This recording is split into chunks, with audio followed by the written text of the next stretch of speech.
Bonjour, j'ai le plaisir de vous accueillir ici à Saint-Dié-des-Vosges au CIRTES pour vous présenter notre procédé innovant breveté de stratoconception.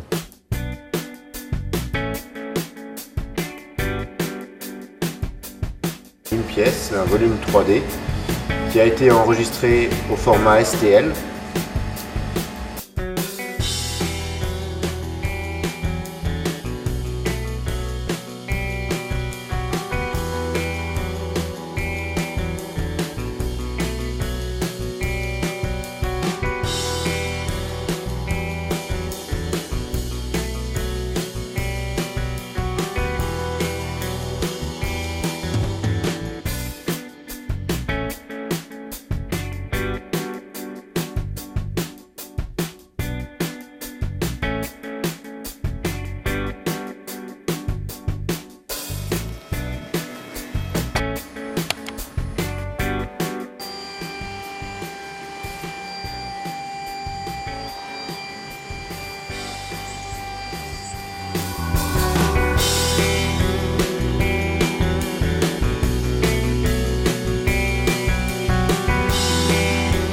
Donc après avoir produit ce prototype à petite échelle sur une petite station de stratoconception, on a fabriqué ensuite ce produit à l'échelle 1, ce fauteuil à l'échelle 1 sur une station de grande dimension. Pour situer nos travaux, il faut revenir aux années 85, où là l'objectif est de réaliser des pièces 3D, des pièces complexes et de les réaliser tant en intérieur qu'en extérieur.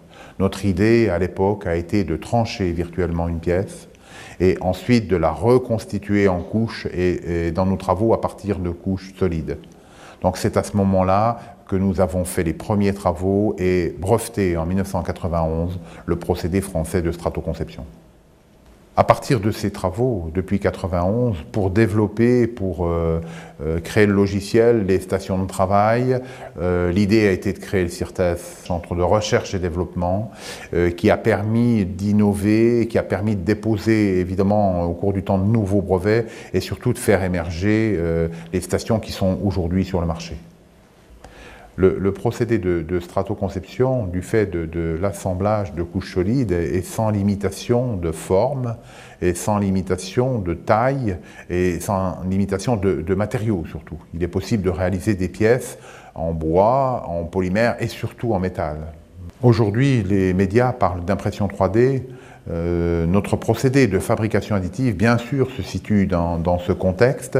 C'est un procédé 100% français, c'est un procédé breveté à l'international, c'est un procédé logiciel 100% développé par nos équipes et ce sont de véritables stations de travail qui sont réalisées en partenariat avec nos fabricants de machines, nos fabricants français de machines, pour des machines qui vont d'un simple format A4, donc plutôt pour un grand public, jusqu'à des machines qui vont à 3 mètres, 6 mètres pour réaliser des pièces et surtout des outillages.